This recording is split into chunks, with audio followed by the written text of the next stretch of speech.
Hello, I'm Dan Elliott. Today we're going to look at the outside and the inside of a Richmond 6-speed overdrive, the ROD Richmond gear transmission.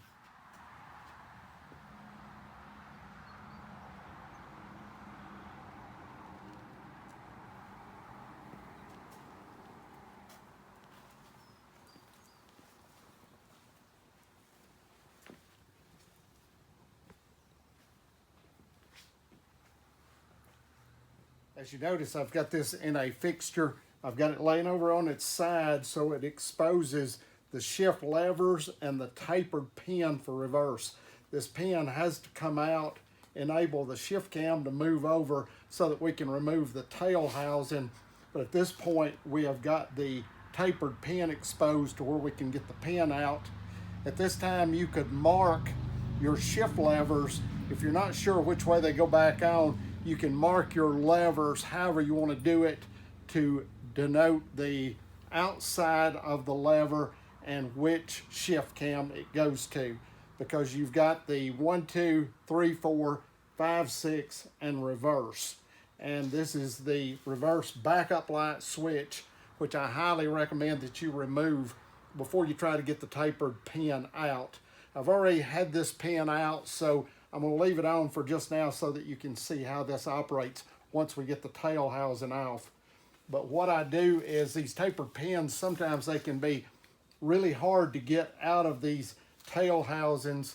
This one was not too bad. It's a newer transmission and it taps from the bottom side. It is tapered and it taps from the bottom side upward, and it releases the shift cam where you can pull it over. And then we're going to orientate the transmission to where it's on its other side. That's why I left these cams and the levers on so that we don't push any of the detent balls out on the inside until we're ready to remove them. Right now I've got the tapered pin out. If you have difficulty, sometimes after you remove the reverse backup light switch, you can heat this just a little bit on the housing. You don't want to get it too hot, but you can heat it just a little bit to remove the tapered pin. Sometimes the pin gets braided, and once it does get braided, the best way to do it is come in with a small cutoff wheel or a carbide burr and grind that off of the bottom of the pin, because it won't come up through the hole until you do. But just be careful. You want to make sure that whatever you use is smaller than the pin itself so you don't brad the tail housing. Right now, once this tapered pin is removed, we can pull up on this cam, and that releases our fork on the inside from the reverse slide gear, which we're going to get into just a second. All right, we have a Richmond 6-speed overdrive laying on its left side. The levers are down, the shift cams are down, and they are not touching the table or the fixture. We don't want them pushing up on the shift cams as we disassemble this. So that's why I left the shift levers on. Right now I've got the 3 nuts. I've already had this apart. It's just to simplify time. I've already had it apart, and these 2 plates, it's got a mid plate, tail housing, and the main case. And what this thing will try to do, as you pull the tail housing off, it's going to try to bring the mid plate probably with it. And keep in mind that there's only 2 gaskets on this transmission. One is behind the front bearing retainer. The other one is in front of the tail housing, between the tail housing and the mid plate. And right now I'm separating the tail housing from the mid plate. Keep in mind that we've already taken our tapered spacer, our tapered pin out, and we have pulled down away from the tail housing on the shift cam. So what that does, it releases the fork on the inside of the trans from the reverse slider gear, which is this gear, and we're trying to get this fork away from this flange is what we're trying to do. And that's why I laid it on its left side, because laying it on its left side, then the fork is at the bottom instead of it being at the top and dropping down into your flange and making it more difficult to disassemble. So right now we're going to remove the tail housing, and you should be able to get it free.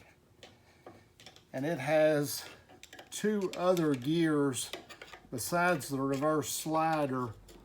And you want to make sure when you do this that you're very careful, because this is aluminum that you're coming against, and any damage that you do could be leaks, and we want to try to prevent that any way possible. So we've got the tail housing loose from the mid plate, and it exposes the shift cam and the shift fork. And like I said, what we did was we did it on the low side to where that it dropped the fork away from the flange, exposing our speedometer gear and our reverse slider. This actually is what puts it into reverse, is these gears on the back of the transmission. Sliding it out, it goes into neutral. Sliding it forward, goes into reverse. And to disassemble from here, all we have to do is remove the snap ring, the speedometer gear, and then the other snap ring, and then the slider gear comes off. And what you want to do is, if at all possible, download the schematic of how this thing, it's available on Richmond's website, and download this schematic. And what it would be very beneficial for you to do is, slide calipers are very inexpensive to buy right now. And what you need to do is you want to mic each one of these snap rings. I highly recommend that you do this, and that you put down on your schematic where each snap ring goes. And if you even have a piece of cardboard like me on the table and you can do this and it not get moved or damaged, you need to put down each thickness of each snap ring and the location that they go in. It's going to make it a whole lot easier, and your trans is going to work really well if all the snap rings are within the thickness or maybe a little bit thinner, and then that just adds to the clearance, and that they're in the right position when you put this thing back together. But now that we've got our tail housing off, this is the reason that I don't take the levers off, is because now that if this gets pushed in, there is a check ball, there is a detent ball and a spring under this shift cam, and if the lever's not on it and you push that in, then you lose that spring and ball and you don't even know it. So that's why I leave the levers on these until I get ready to disassemble, and then that way it's a whole lot safer. I can kind of contain my pieces as I take it apart. And then you can see a little bit better how the tapered pin works as you push this back into place. Because as you assemble this thing, this is going to be another critical area once you start assembling, that the tapered pin is going to have to go back into its location. And that requires a little bit of finesse, but I'm sure that you can handle the job. At this time, you can either take off the front bearing retainer so that we can split the case, along with removing the mid plate and the reverse gears. At this time, doesn't matter. I've already had this off. This is a steel billet retainer on the front. Has 4 bolts, could have studs and 4 nuts. I've got another trans identical to this one that has a hydraulic release bearing on the front of it, and it's just a little bit different, but they mount the same through the bolts. You remove those 4 bolts and washers, and that removes the front bearing retainer and the gasket on this end of the transmission.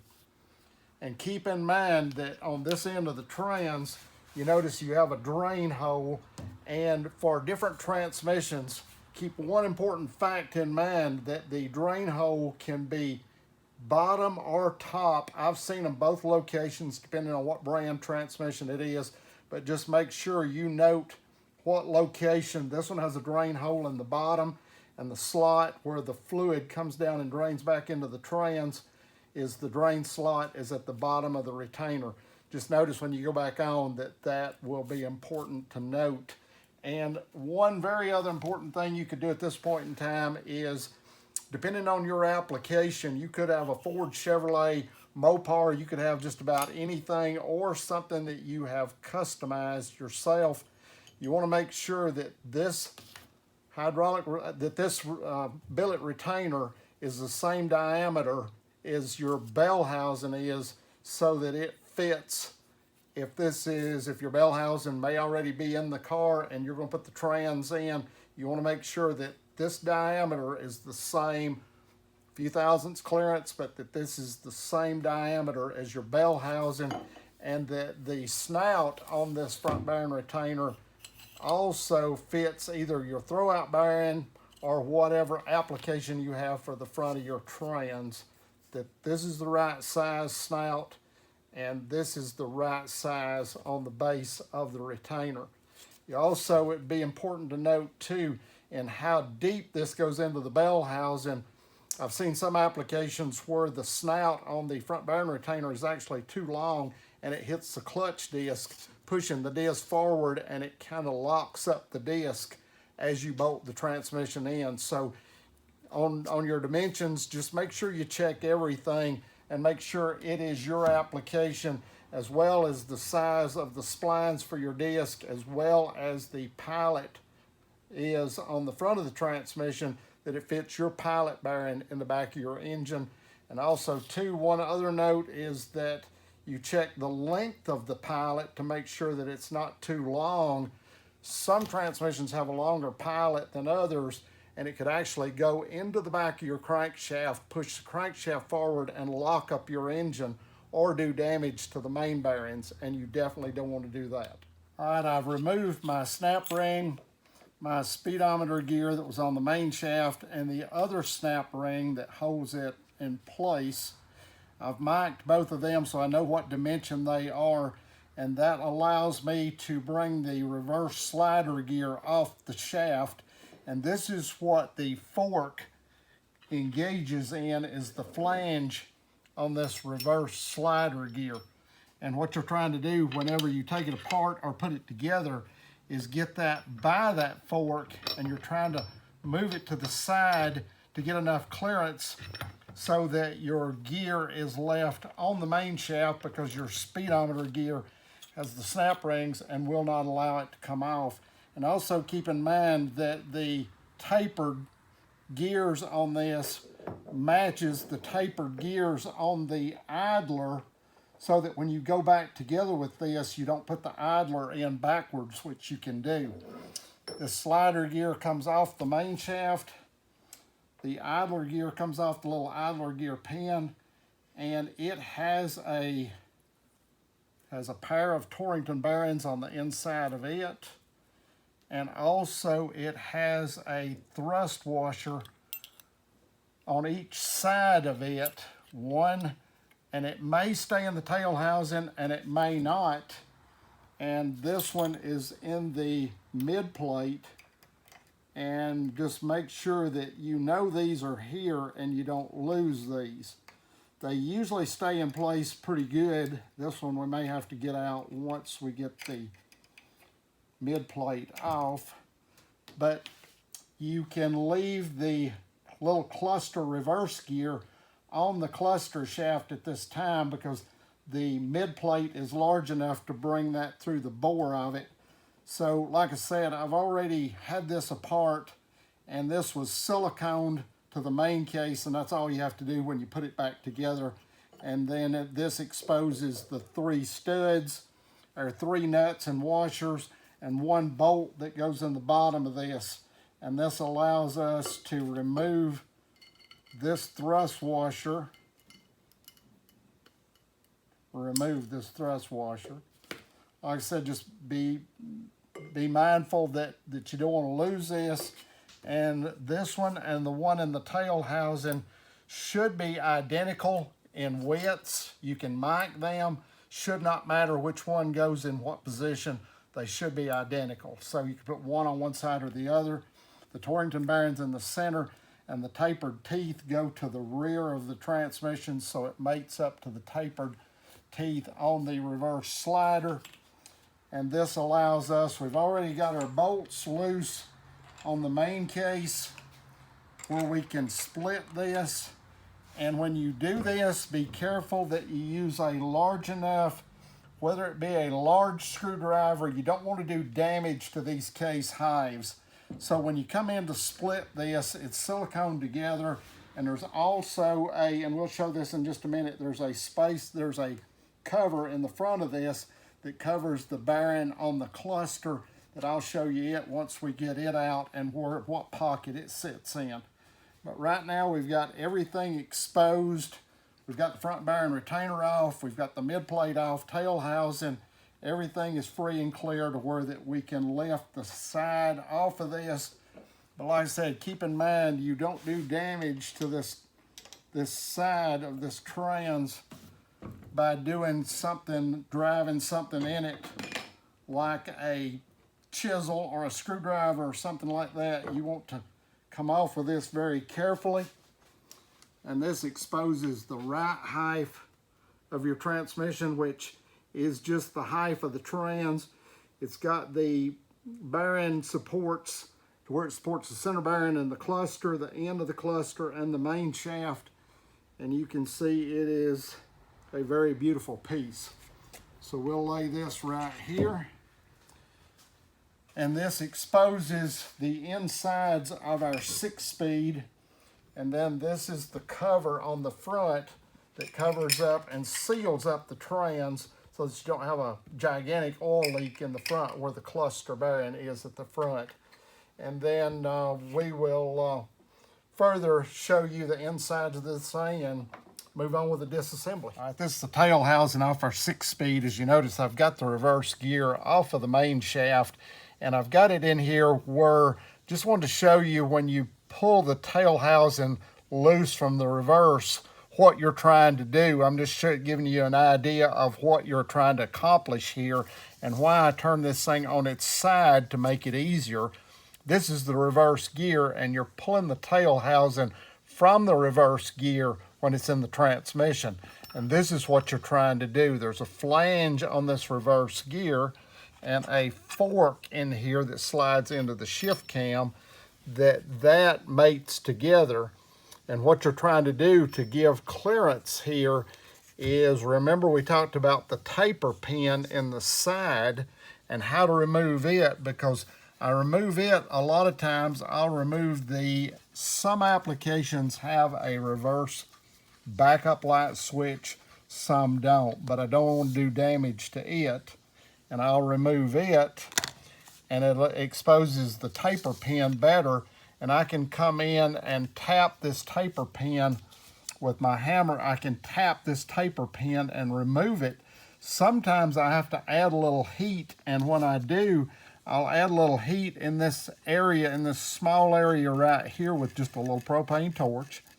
And I'll add a little bit of heat to help bring this taper pin out, because you don't want to do damage to the bottom of the taper pin.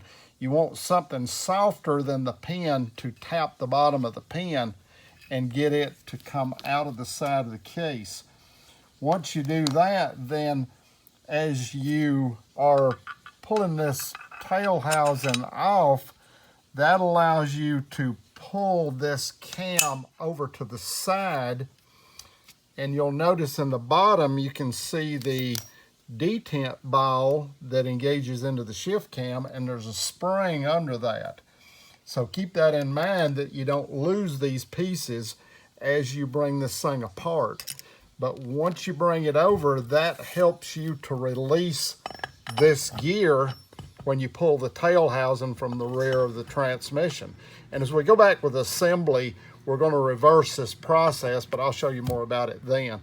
But this, keeping all your pieces together, and there is an O-ring. This is what seals the shaft to the tail housing. And you remove this O-ring, and I want to replace these O-rings every time I rebuild a trans, but that's the O-ring that's on this shaft. And you don't put the O-ring on and try to push the cam through from the inside. The O-ring has to go on from the outside, and then it taps back in when we start our assembly. But this is the shift cam, and then we're going to take out the ball and detent spring on the inside. So now we can tap this over, and I've got a little container that I put all of my reverse pieces in. They're all marked where I can keep them together. But I can now come in and tap this. Got to be careful of the thread, so I use a little brass hammer, and I'll tap this back, and this allows, I try to shield this detent ball and spring so I can contain it. And you see there in the bottom, there's our ball, detent ball, and the spring. And most of the times, these springs are yellow in the transmissions that I've seen that come from Richmond gear. The reverse spring doesn't always have to be, but the springs have been yellow to denote its reverse. So I keep everything together, my taper pen, my fork, all the pieces I try to keep together in my little container. And this is the detent ball that goes in for your shift cam, and it engages in the back because you only have two positions, neutral and reverse. So sometimes these forks, because of the levers that are on the side of these, sometimes they get burred a little bit, and you try to tap them through and they don't go through. So you want to push it back into the case and take just a flat file and carefully file the edges until you can get this to remove easily from the tail housing or the side of the transmission or the side cover if you're working on a T10 or a Muncie. You just want to be sure and file those areas. Somebody has filed these extremely heavily, and I don't recommend that, but you just want it to go in and out of the case where it does not do damage to the tail housing. All right, this is the little cover over your front of your cluster bearing, and it does have a side that's inside and outside. It's got a little raised part close to the end. That'll go to the inside of the transmission. The flush side will be to the outside.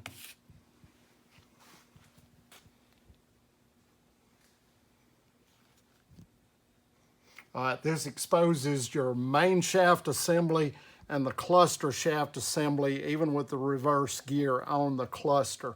This would be your first gear, main shaft, second gear, third gear, fourth gear.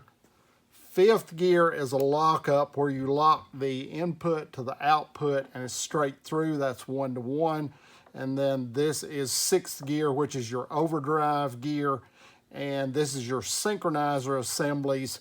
And pay close attention to the orientation of your sliders. It does make a difference. These two sliders, 1, 2, 3, 4, are identical. 5 and 6 is different. And as we break down the main shaft assembly, I'll show you a little bit more about these. But then this is the same for your cluster gears, 1, 2, 3, 4.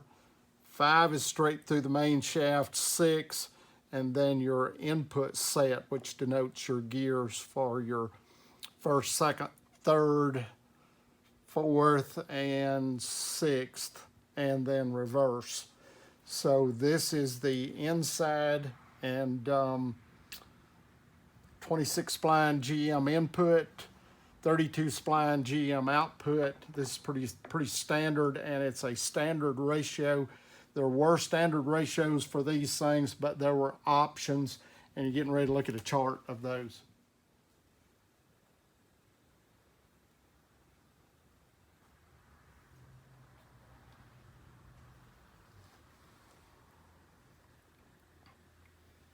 The nice thing about the Richmond 6-speed or the ROD was the fact that you had optional ratios, and with this chart you can get an idea of how many options there were. There aren't a lot of pieces available for these transmissions today, and they are in some ways pretty fragile, so you have to figure out for yourself, if you've got one, what we're looking at and what can happen to these things.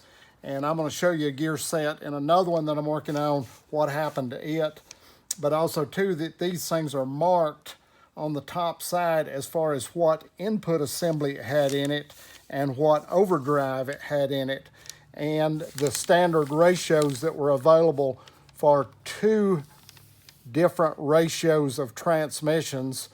They had 2 standard ratio sets. So Doesn't matter, it's whatever yours has got. Being able to identify it from the chart, counting the teeth and figure out what ratios you have in second, third, and fourth.